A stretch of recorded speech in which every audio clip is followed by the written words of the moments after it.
আসসালামু আলাইকুম। আজকে আমি আপনাদের সাথে একদম সহজভাবে দোকানের মতো পারফেক্ট স্বাদের চটপটি রেসিপি শেয়ার করব। আমার মনে হয় ছোট বড় সবাই কিন্তু চটপটি খেতে অনেক বেশি ভালোবাসে। আর সেটা যদি হয় ঘরে তৈরি একদম স্বাস্থ্যকরভাবে, তাহলে তো আর কোনো কথাই নেই। তাই একদম সহজভাবে রেসিপিটি শেয়ার করলাম। আশা করছি আপনাদের কাছে খুবই ভালো লাগবে আর সহজও লাগবে। তাহলে আর কথা না বাড়িয়ে চলুন দেখে নেই এর প্রস্তুত প্রণালী। চটপটি তৈরি করার জন্য প্রথমে আমি একটি বোলে নিয়ে নিচ্ছি 2 কাপ ডাবলি বা চটপটির ডাল। এই ডালটাকে আমি পানি দিয়ে সারা রাতের জন্য ভিজিয়ে রাখব। সারা রাতের জন্য ভিজিয়ে রাখলে ফুলে ডাবল হয়ে যায় আর সিদ্ধ হতেও খুব একটা সময় লাগে না।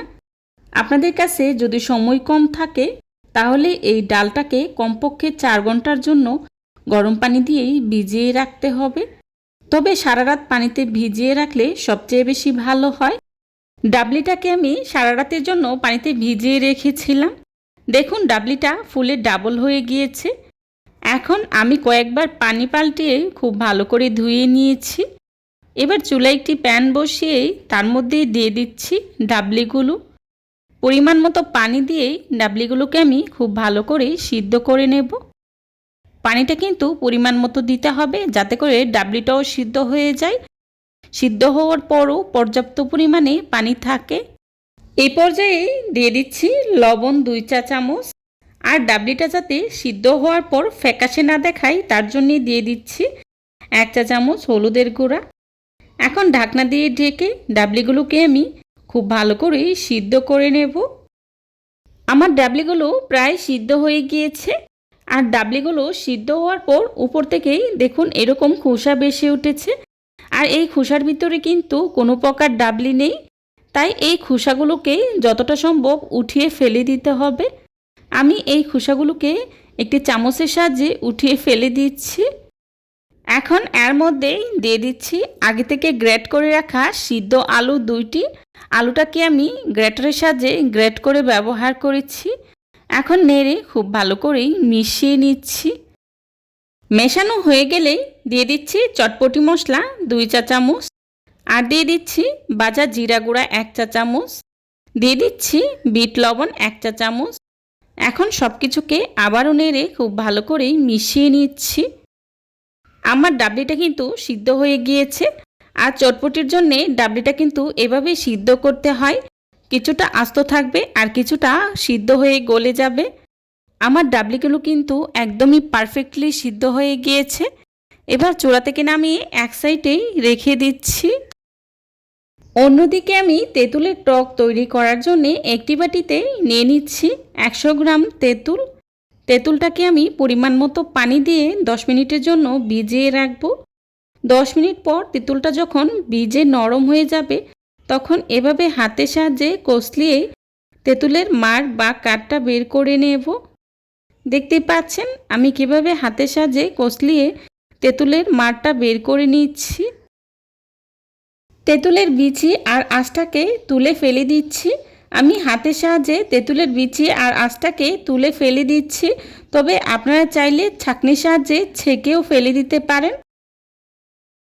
আমি বেশ অনেকটা সময় নিয়েই তেঁতুলের পিউরিটাকে বের করে নিয়েছি। এবার এর মধ্যেই দিয়ে দিচ্ছি লবণ 1 চা চামচ। আর দিয়ে দিচ্ছি বিট লবণ 1/2 চা চামচ। দিয়ে দিচ্ছি চিনি 1 চা চামচ। আর দিয়ে দিচ্ছি কাঁচামরিচ 2 চা চামচ। কাঁচামরিচটা আপনারা যে যতটুকু ঝাল পছন্দ করেন সেই অনুযায়ী ব্যবহার করবেন। ধনিয়া পাতা কুচি দিয়ে দিচ্ছি 1 চা চামচ। দিয়ে দিচ্ছি চটপটি মশলা 1 চা চামচ। দিয়ে দিচ্ছি 1 চা চামচ চিলি ফ্লেক্স। এখন সব কিছুকে আমি নেড়ে একসাথে খুব ভালো করে মিশিয়ে নেব। আমি একটি চামচের সাহায্যে মশলাগুলোকে নেড়ে খুব ভালো করে মিশিয়ে নিচ্ছি। আর আমার মনে হচ্ছে টকটা অনেকটাই ঘন হয়ে গিয়েছে, তাই আমি এখানে কিছুটা পানি অ্যাড করছি। আবারও নেড়ে খুব ভালো করে মিশিয়ে নিচ্ছি।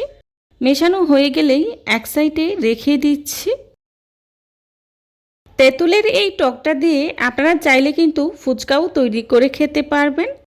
তেঁতুলের এই টকটা আমি এক সাইডে সরিয়ে রেখে দিচ্ছি। এখন অন্যদিকে আমরা চটপটিটা তৈরি করে নিচ্ছি।